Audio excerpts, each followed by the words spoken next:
The Trump campaign saying Donald Trump will show up for the next debate. Syndicated columnist Charles Krauthammer has his own unique perspective on last night's event as well as today's spin. He joins us tonight from Washington. Well, I asked you, Charles, to kind of put together the best and worst for each of the nominees. The best moment for Hillary Clinton, you said, was that moment we just heard of where she was talking about being out on the trail and preparing for the debate. The best moment in a debate is when you summarize what you're about in one brief, succinct line, and she did. She basically said, I'm a professional, I prepare, I'm ready to be the president. The implication is he's a celebrity, he doesn't prepare, he shows up, that's what celebrities do, and he's not ready to be commander-in-chief. That's the essence of her appeal, and she did it in one smart, short way. All right, here is what you chose for Hillary Clinton's worst moment of the debate. That is just not accurate. I was against it once it was finally negotiated and the terms were laid out. I wrote about that in... You called it the gold standard. Well, I hope... You called it the gold standard of trade deals. You said it's the finest deal you've ever seen. No. And then you heard what I said about it, and all of a sudden you were against it. Charles? Well, in fact, she did call it the gold standard.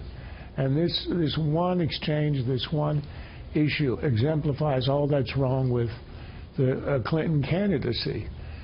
She obviously is not saying the truth. She changed her mind on it, which can happen, but it's obvious that she changed her mind only because she was being hit by Sanders on this issue and because Trump was having such success in coming out against trade that all public opinion has turned against trade. There's no candidate on either side of any stature who was defending free trade.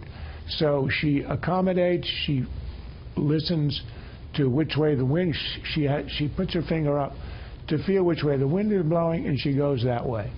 That was her low point. Talk to business leaders. Talk to business leaders. That's pretty remarkable about the fact that neither nominee is really defending it wholeheartedly, trade deals. Trump's best moment, here's what you chose. I just ask you this. You've been doing this for 30 years. Why are you just thinking about these solutions right now? For 30 years you've been doing it, and now you're just starting to think of solutions. Well, why again, that moment? That for him is the equivalent of her thing about preparation.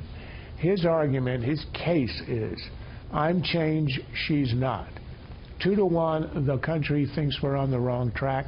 If you want the old stuff, the 30 years, the reason nothing has been done, if you like the way that things are, you go to her. If you want change, this is undefined change. This is not specific. He doesn't really have a plan or program of any coherence or even an ideology of any coherence.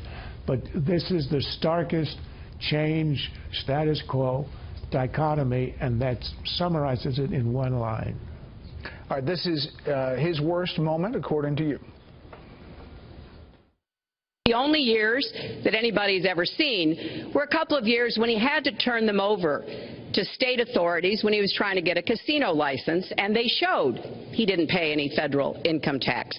So if he's paid zero, that means zero for troops, zero for vets, zero for schools or health. It must be something really important, even terrible, that he's trying to hide. And maybe because you haven't paid any federal income tax for a lot of years. And the other thing I think is important. It would be squandered too, believe me.